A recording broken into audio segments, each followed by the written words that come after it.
Do you love the Tabernacle Choir? This year, the choir's music is everywhere you are. Listen to your favorite choir songs and music and the spoken word anytime you want on Alexa by simply enabling the skill. Alexa, play music in the spoken word. Now playing music in the spoken word.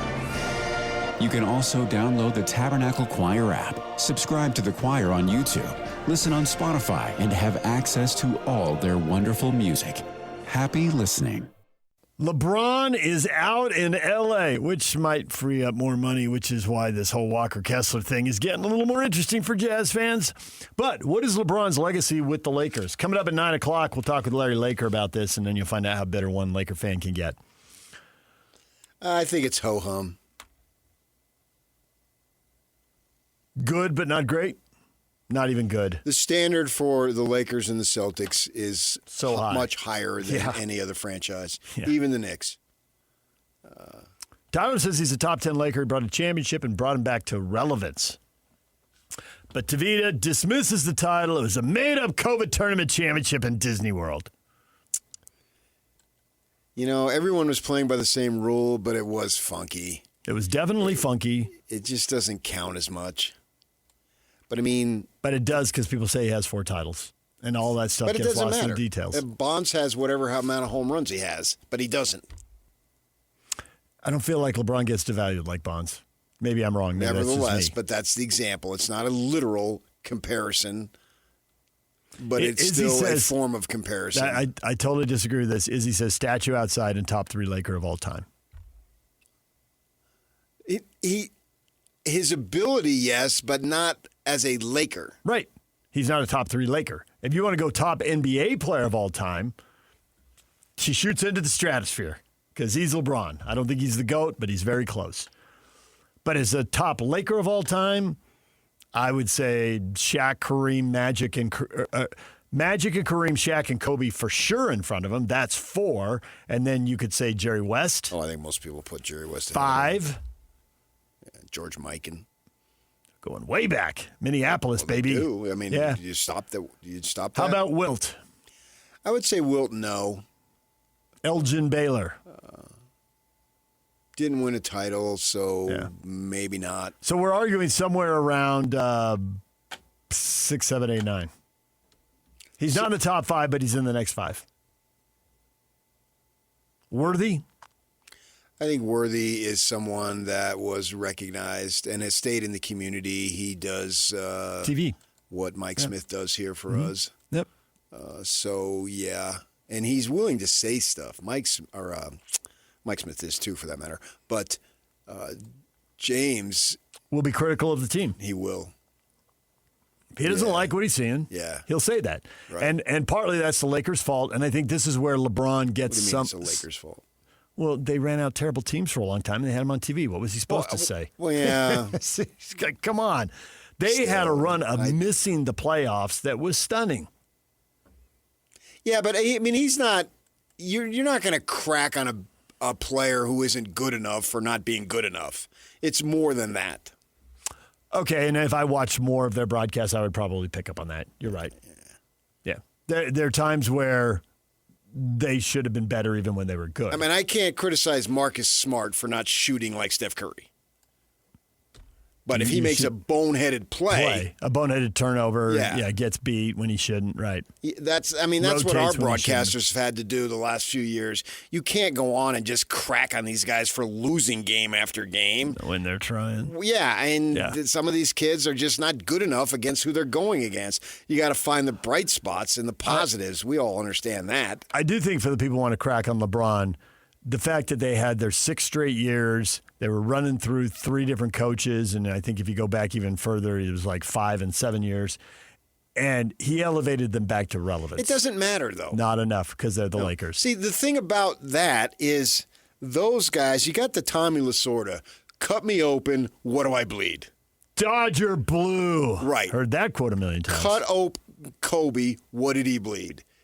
Laker purple. Yeah. Laker purple. And even though Abdul played a little bit with the Bucks, he went to college there. LeBron's on his 4th chapter of his well-traveled career. And he's going to go again, obviously, wherever up north or whatever it might be. The only winning 3 playoff series in the last 6 years takes luster off whatever people want to say about LeBron's era. There. I can't really blame him on that, too, because those would be ages 35 to 41 or whatever. If you want the last 3 years, 39, 40, 41. Duh. What player in the history of the game has ever done that as the lead dog? Okay, Nobody. But you can't crack on him for him, but you can't elevate it for him either. Understood. Yes, so I don't crack on him on that. It's actually amazing, unless he's doing something that shouldn't be done. His body and his ability to play at this advanced age is Tom Brady-like. And Nolan Ryan did it as a pitcher for a bit there. But other than that, there's not a lot of guys that are doing it that age. And so I don't expect them. So I don't think he takes a hit for the Lakers going out in the second round this year, especially without Doncic. But it just doesn't elevate him. There's no real dramatic moments. No, there's not. That Magic, just like I thought. Hook shot, good. Yeah, and that's why he's top 5 Laker all time. Kobe with the game-winning shots. Yep. 80 points in his last, or 60 points in his last game. Blah blah blah blah blah. Well, the guys who are listing at the top, that when we're listing all the Lakers, are all sitting on multiple titles. And LeBron's sitting on one that was won in a bubble with no fans there and no memory. All the fans were watching on TV. There's no court storming. And plus, you've got 3 guys that's all who they ever played for. Nobody. In West and Magic and Kobe. Yeah. That's it. Laker lifers. Right. And if you throw Elgin in there, that'd be a 4th. And they never moved. Yeah, the big guys they stayed there the whole time. Wilt, Kareem, and Shaq all started somewhere else. When Shaq finished somewhere else. Yeah. Won a title somewhere else. Yeah. I guess they all did. Wilt and Shaq also. Wilt, Shaq, and Kareem all won titles somewhere else. Wilt won one in Philly. Shaq being after. Shaq after. Yeah. Wilt other guys before. Yeah. Wilt before in Philly and Kareem in Milwaukee. But those and Shaq is the lovable goofball. Yeah. He's not telling you how to live your life off the floor. Shaq has no ambition to be some political leader that LeBron felt inspired to do at times, and his right to do it. I'm just saying. What LeBron thinks politically, I couldn't care less. No one ever, because an athlete or a singer has told me to do something on who to vote, means that's who I'm going to vote for. Follow that celebrity down the road. Nobody does that. It's so overrated. They think their opinions are so important. Good for them. And they do have the platform, and they want to use it. All right, that's perfectly legal. Fine. You don't lose freedom of speech when you become popular. Yes, but I don't think they have any influence. Clearly, they don't have any influence because the guy's been elected twice. That would be a bit of a sign. Or they don't have enough influence, put it that way, right? Yeah. So people, that's so overrated. We get so outraged by these guys, shut up and dribble, blah, blah, blah. No, blab on all you want. It doesn't matter. In the end, it doesn't matter. Well, but some people might be turned off by that. Election. And yes. Shaq is out there, doing funny stuff and all that. And he's a lovable guy. So I think that increases his popularity. Getting out of his chair, trying to run back to the screen and tripping over wires and somersaulting. Right. He's funny. Which is hilarious. And then he's up there sobbing at the unfortunate tragedy. With Kobe. And realizing that was stupid. Yeah. What's the point? What was the point of that? Now this man's dead in his early 40s or whatever it was. That's awful. And so that's human being. We've all been there. I was just talking about that with the guy I was golfing yesterday. He's probably listening. And his wife died and got remarried and all. And I don't sweat anything anymore. Yeah. I went through that. What's the difference? It doesn't matter. Who cares? And so we can relate to that. Hard to stress somebody out after that. Yeah. Shaq being this enormous mountain of a man somehow is relatable. And so I think you factor all those things in there. But at the same time, as you say, LeBron is LeBron. He is not. He's like a golfer. They have their country that they're from, but they move around all over the place, and they're them. They're individual corporations. Yep. Individual brand, individual corporation. And that's what Rory LeBron is right now. Yeah. And that's what Scheffler is making himself into right in front of us. Mm-hmm. And so I don't think that he holds a sacred place to the level of those other guys. So Tyler gets it right then. Tyler says he is a top 10 Laker. He brought a championship, and he brought him back to relevance. But he probably is a top 10 Laker. Okay. Or what about the guys who are extending it? But what about the guy? Yeah. But what about the guys who are super role players and super popular? I mean, from the 80s. Yeah, they'll have a place, but I don't know. But they're not going to be on an all-time list. No. Cooper, because the Lakers going to come the on. number one guy. Cooper and Rambis. Now, Rambis is different because he moved into the front office, so his story continues, and it gets a little he's not popular with everybody. He's popular with some people, but he's not popular with everybody. But those two guys were clearly role players. And yet they were wildly popular because the team won so much, and they had their role in that. See, if LeBron really wants to make a difference, you come here and help this team win a title. He would be revered forever. He would flip the narratives. Yeah. People would eat that up. Who is the most loved former Laker in Utah?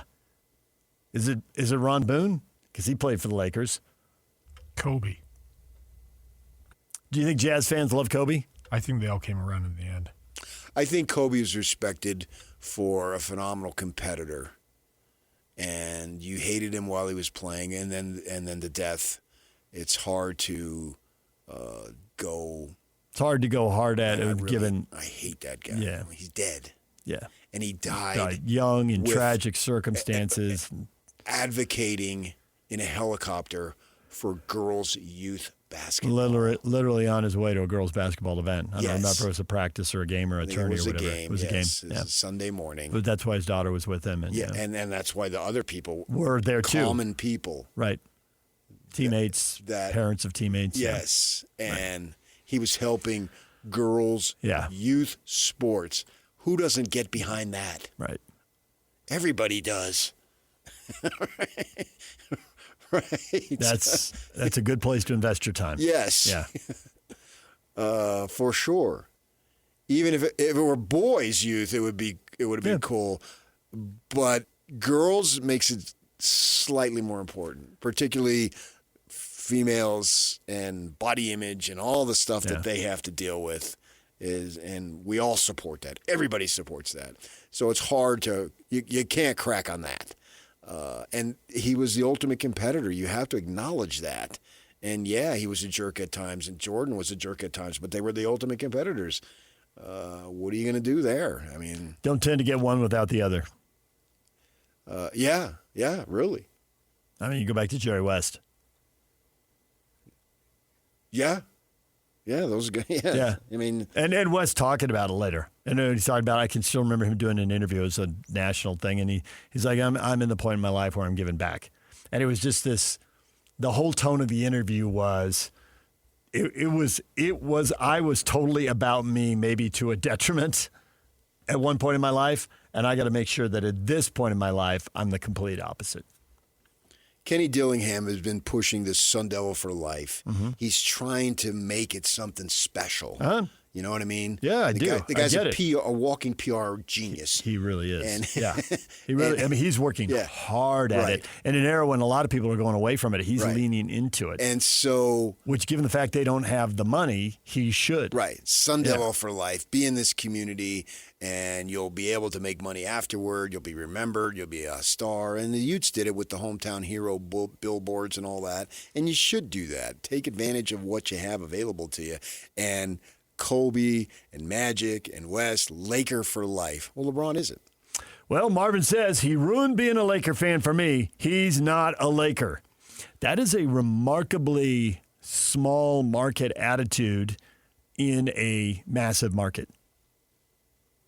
LA isn't typically. LA is a great big freeway. Okay, number one, it is a great big freeway. But number two, it isn't a market that has. To San Jose? It is not a market that has minded ripping off players, coaches, or entire franchises from other markets. They don't mind the transplants. Shohei started as an Angel. Now Dodger fans love him. They don't. Yeah, well, he was with that. He was in the Angels. Dodger minor leagues. The Angels. Well, that's basically how they view the world. The Dodgers quadruple A team is now the Angels. They have a handful of homegrowns. They did have, Dodger lifers who came up through the organization. Well, they had the longest running infield there. Right. And I don't know if all four of them, did they all come up through the minors? I don't even know that.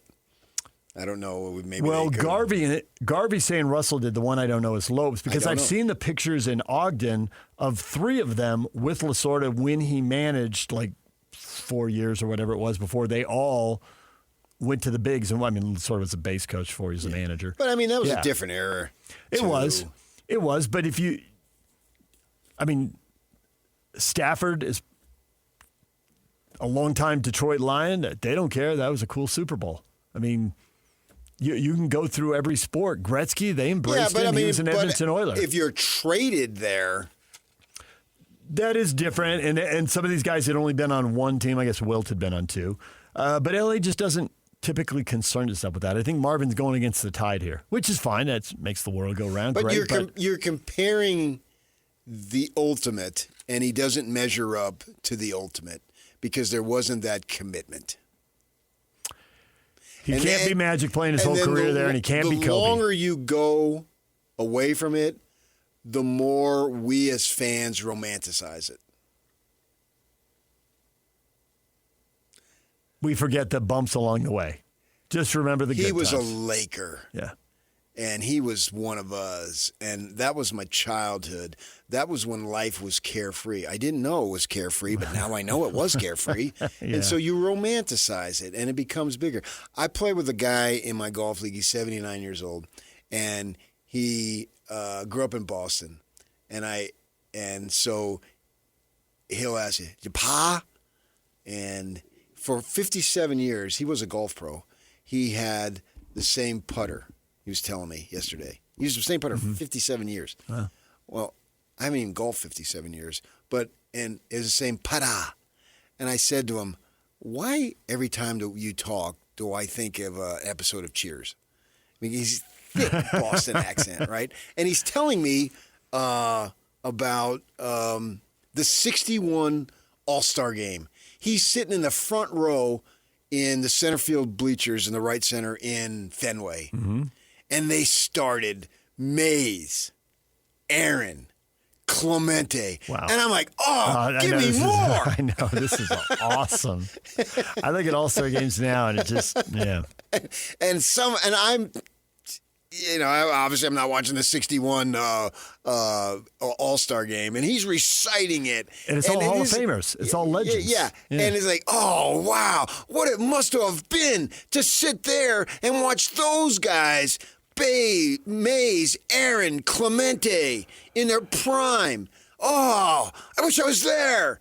And we romanticize these things, and that's what Laker fans are doing. Well, they're going to romanticize Magic, West, Kobe. Even if you don't remember seeing West, you know who he was, and you know he was a phenomenal player, and you're going to romanticize it. Even if you never saw him play one play.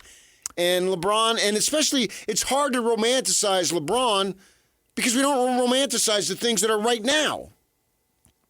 No, hey, Dad, you want to have a catch? Well, his dad was dead.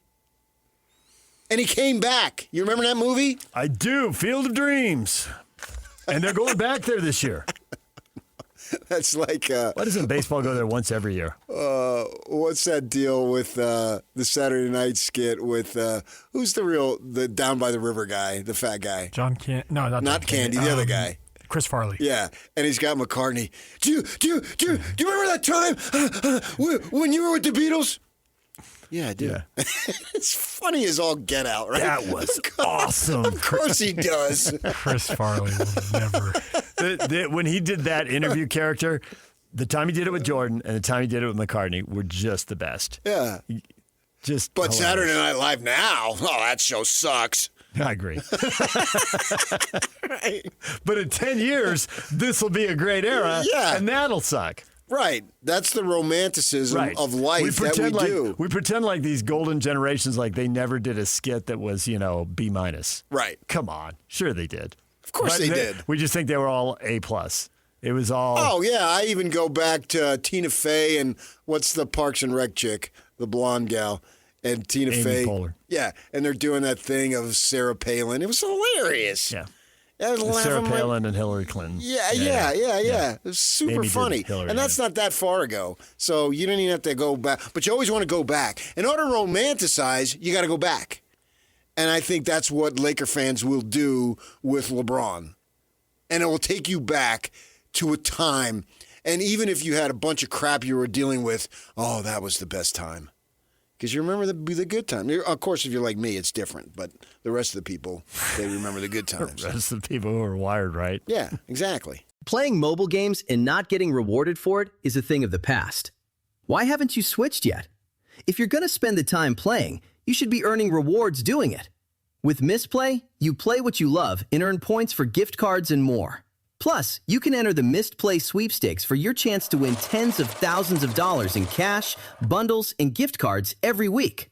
So yeah, keep playing games. Just maybe get rewarded for it? Download Missed Play today and enter for your chance to win.